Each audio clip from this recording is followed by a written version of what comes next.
Hello बच्चों, how are you.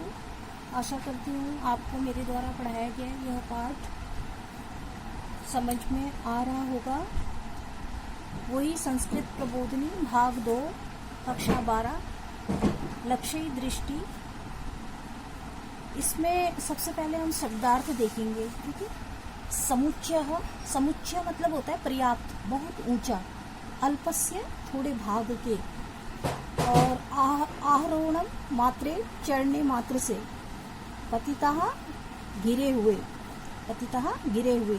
येषाम जिनका, येषाम जिनका। सुदृढ़ मजबूत। उत्थाय, उत्थाय मतलब उठकर। कृतवन्तः करने लगे। तथापि, तथापि फिर भी। इसका संधि विच्छेद भी देखें। तथा धन अपि, केन अपि, केन धन अपि, किसी के भी द्वारा। पाद भागः पैरों वाला अर्थात निचला भाग। आरूढ़ चढ़ा गया। परस्परम आपस में। केनचिदपि कोई भी। कर्तव्यो कर्तुम नाशक्य, नासिक्यम नहीं कर सकता। केनचन कोई। अन्येषाम दूसरों के। निराशतापूर्ण निराशा से पूर्ण। श्रुत्वा सुनकर। भीता संतः भयभीत हुए। अधः, अधः नीचे। पतितवन्तः गिर गए। अब देखें इसकी संस्कृत देखें। जैसा कि बच्चों मैं आपको जो है पूरा पाठ एक ही दिन में ना करा के उसके छोटे छोटे हिस्सों में मैंने उसको बांटा है। और आज जो है आपका दूसरा गद्यांश की संस्कृत के साथ साथ हम उसकी हिंदी भी पढ़ेंगे। देखिए, स्तंभः तु समुच्चयः। स्तंभः तु समुच्चय, समुच्चय का अर्थ देखें। स्तंभ तो पर्याप्त ऊंचा था। समुच्चय मतलब ऊंचा। यहाँ देखें शब्दार्थ में समुच्चय मतलब पर्याप्त, बहुत ऊंचा। जब आप इसकी हिंदी भी पढ़ेंगे और इसकी संस्कृत भी पढ़ेंगे तो आपको ये आसानी से समझ में आएगा। अब इसकी हिंदी देखें। स्तंभ तो पर्याप्त ऊंचा था। अल्पस्य भागस्य आरोहण मात्रेण एव पतिता अभवन भवाः। अर्थ देखें, थोड़े भाग के चढ़ने मात्र से ही। अल्पस्य मतलब थोड़े भाग से, थोड़े भाग के चढ़ने मात्र से। आरोहणम मात्रे मतलब चढ़ने मात्र से। एव पतिता अभवन बहवः, बहुत से मेढक गिर गए। मतलब कि थोड़े ही चढ़े थे वो जो खंबा था लोहे का जो कि बहुत ऊंचा था। पर्याप्तः समुच्चय मतलब बहुत ऊंचा था वो जो है खंबा, उस पर जो है आधा चढ़े वो, और वो मेढक जो है नीचे गिर गए। अगला देखें। येषाम मनोबलम सुदृढ़म आसीत ते उत्थाय पुनरपि आरोहण प्रयत्नं कृतवन्तः। जिनका मनोबल, येषाम मनोबल, जिनका मनोबल यानी मन की स्थिति जिनकी मजबूत थी, उन्होंने उठकर फिर चढ़ने का प्रयत्न किया। आगे देखें बच्चों संस्कृत। तथापि केना अपि मंडूकेन स्तंभस्य पादभागः अपि न आरूढ़ः। तथापि मतलब होता है फिर भी। फिर भी किसी भी मेढक द्वारा स्तंभ का निचला भाग भी नहीं चढ़ा गया। अर्थात वह नीचे से थोड़ा ही भाग चढ़ पाए, मतलब बहुत कम चढ़ पाए। संस्कृत देखें। दर्शिका स्पर्धनाः च परस्परम अवदन् मण्डूकुल्येन केनचिदपि स्तम्भस्य आरोहणं कर्तुं न शक्यम इति। देखें, देखने वाले और प्रतियोगिता में भाग लेने वाले मेढक आपस में बोले मेढक कुल के संबंध रखने वाले किसी भी प्राणी के द्वारा स्तंभ का आरोहण नहीं किया जा सका। अर्थात कोई भी मेढक जो है वह पूरे स्तंभ पर नहीं चढ़ सका।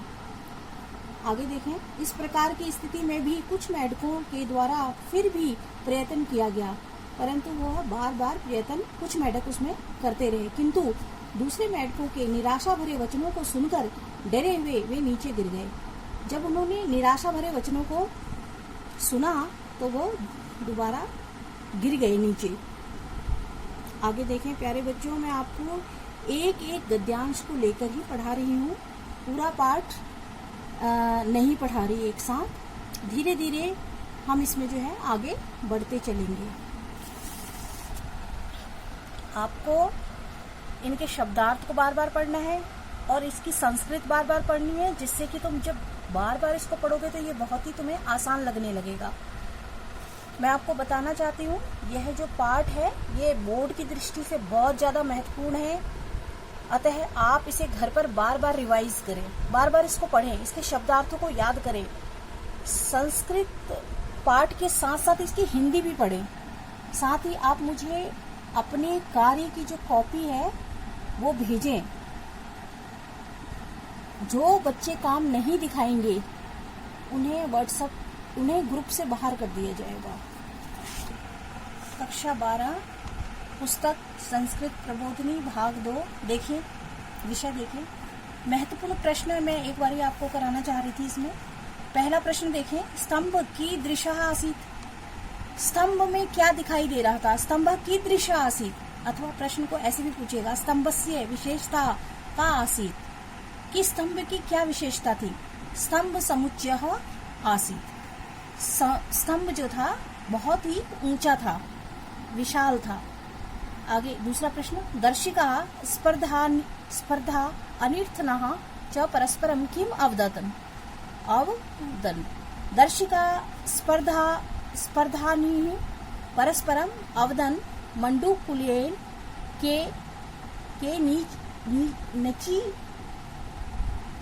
केनचिदपि स्तंभस्य आरोहणं कर्तुं न शक्यम्।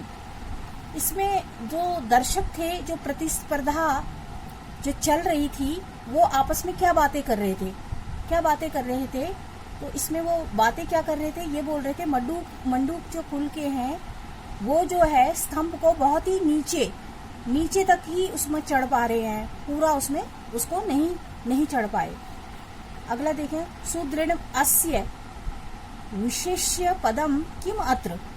सुदृढ़म मतलब मजबूत, अस्य विशेष्य पदम किम अत्र, इसका अर्थ है मनोबल।